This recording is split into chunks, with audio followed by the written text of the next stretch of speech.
Hello, this is Dan Richardson at the Chapel of the North Hills. We're continuing our 40-day challenge to pray for one another every day for 40 days as we approach this Easter season. Today, day 15.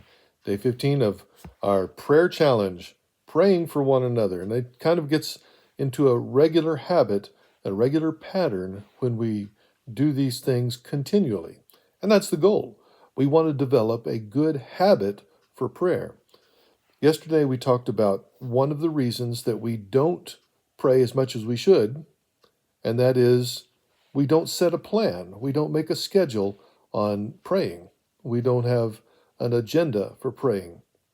And we talked about that a little bit. Today, I'd like to focus on one of the other things that Jesus says is a good instruction for developing this habit of prayer, and that is to establish a place for prayer.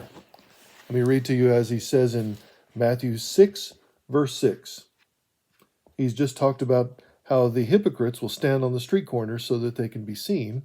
But he tells us, when you pray, go into the inner room or your prayer closet and close the door and pray to your Father who is in secret. Your Father who sees what is done in secret will reward you.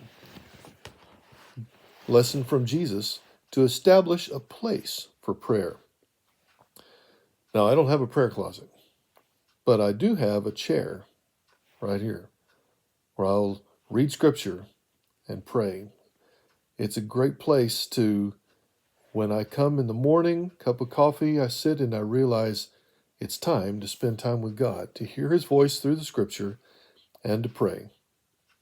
Now, for most people, establishing this place of prayer is a tricky business because we want to pray all the time. Yes, we want to pray wherever we are. Yes, but having a dedicated spot seems to be good for us to develop these habits. Most of the time, for most people, staying in the bed before the lights come on does not seem to work. Instead, get up, get going, get your day started, get a cup of coffee, then find your place and pray. Be blessed.